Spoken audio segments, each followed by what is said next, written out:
Orwell feared the truth would be concealed from us. Huxley feared the truth would be drowned in a sea of irrelevance.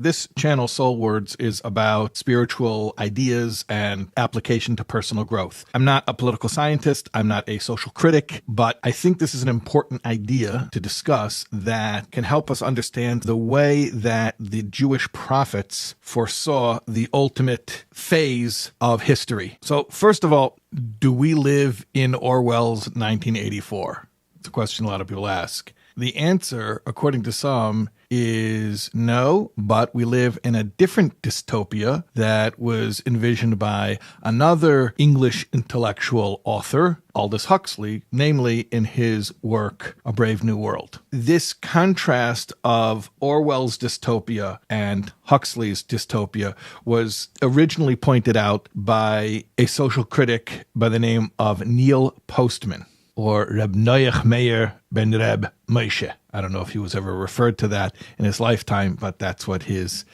gravestone says. And we'll mention his name for a blessing. Back in the 80s, Postman was already warning about the dangers of technology. This is way before the internet era. This is way before social media. This is way before the search engine bubble and the algorithms. And Postman was already warning that technology was ruining us. He gave an example. He said that in the early era of American history, most Americans didn't know what the president looked like. They didn't recognize him by face. But if they would read something he had written, they could identify his words. Today, and this is talking about in the 80s, Postman pointed out that everyone could identify a famous politician by his picture, but very few could identify him by his words, unless it was some type of memeable quote, like when Walter Mondale famously said to Gary Hart during the 1984 Democratic Party primaries, "Where's the beef?" which was a big advertising slogan of Wendy's at the time. So cute little sound bites, those are the things people remember. Basically derivative stuff that's a quote of a quote of a quote within a quote, meta as the kids call it, but not any of their original ideas or thoughts. Postman wrote a book about this called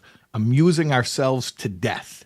And he very clearly spelled out how the dystopia that we had to fear was not Orwell's 1984, but Huxley's A Brave New World. Orwell depicted a dystopia where there was a top-down authoritarian restriction of information, that Big Brother was not letting us know what we needed to know. Huxley depicted a situation where we did it to ourselves, where it wasn't forced upon us, but it became so easy and comfortable that we brought upon ourselves a deluge of absolutely meaningless information, so that even if the truth were in plain sight, we wouldn't even care to identify it. It would be too much work. Or to quote from Postman, Orwell feared the truth would be concealed from us. Huxley feared the truth would be drowned in a sea of irrelevance, and basically just be so pleasurable to veg out and give ourselves that self-administered dopamine hit of consuming meaninglessness that no one would have to actively oppress us. We would just enslave ourselves. And to me, that's a lot scarier than what Orwell's describing. And in my humble opinion, I think it's a lot closer to the situation today. We have more information, more access to information today than any time in the history of the world. Anything you want to know, you can find out. The problem is there's so much information, and who's to say what's true, and who's to say who's a reliable source? So what are we doing? We're just clicking on more funny cat videos, even though ostensibly, if we wanted to really go find out the truth, it's more available to us than any time in history. As a rabbi, as a student of the Torah, this is very interesting to me. There is a Kabbalistic book known as the Zohar. It is the primary text of Kabbalistic teachings. In this text, it equates the era before the advent of the Messianic era as a time when there will be an explosion of information. In the account of the life of Noah and the flood in Bereshis,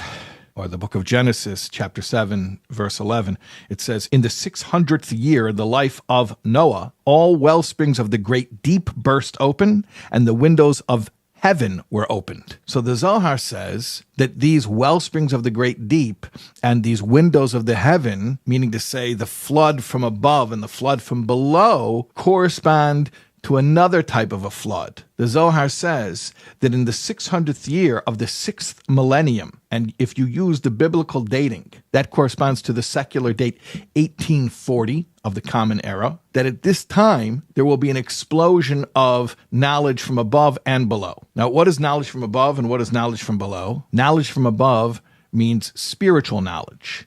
And many point out that that date coincides with the publication of many Jewish mystical teachings from the Hasidic movement. Knowledge from below, it's not a put down. Below doesn't mean that it's profane. It just means that it's mundane. It means secular knowledge. Think about how much people knew about the way the world worked in the mid-1800s compared to a century before or 2 centuries before, and especially in the pre-modern era. So this is a very interesting prophecy of the Zohar. And what it seems to be telling us is that before the world is perfected, in the Messianic era, there's going to be a time when information just becomes available at an unprecedented level. Now, it doesn't there explain explicitly, or I'm not even sure if it implies that with this deluge of information, there will be misinformation. But one has to think that when these well springs open and there's this explosion of knowledge,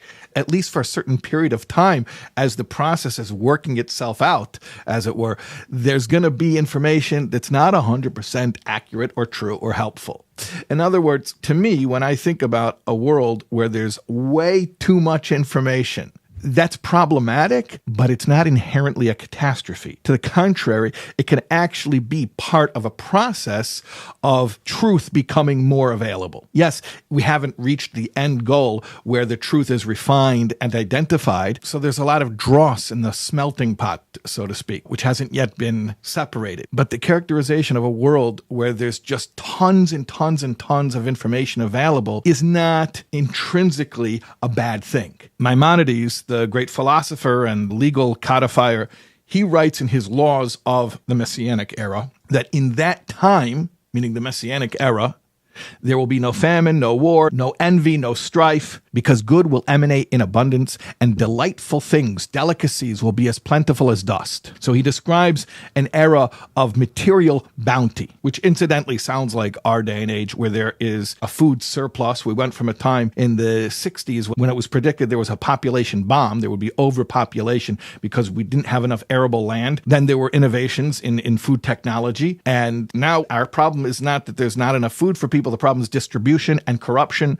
Obviously, that's something that in the Messianic era will be removed. There will be no more corruption, and people will have access to not only food, but to all resources. But furthermore, listen to what Maimonides says next. He says, the one preoccupation of the entire world will be solely to know God. And then he describes the world in that time, invoking the words of the prophet Isaiah, Ki mala ha'aretz dea es Hashem kamayim layom michasim. The world will be full of the knowledge of God like water covers the ocean bed. In other words, what is the world that our prophets foresaw? It is a world that not only has all resources in abundance, but information in abundance. Now, obviously, at the end goal, all of that information, which becomes ubiquitous, is all good information, holy information, truth. But I'm suggesting that maybe part of the process of getting to a point where we live in a world that is inundated with truthful information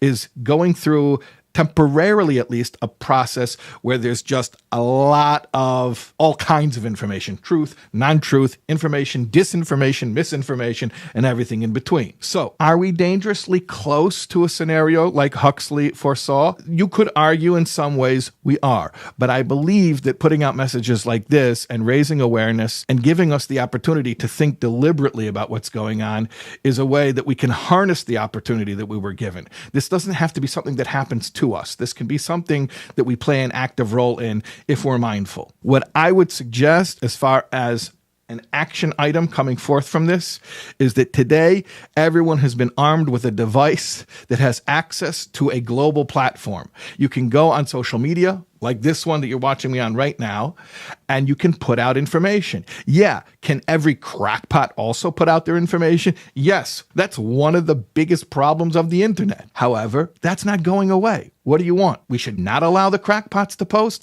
That sounds similar to Orwell, so we want to be careful about that.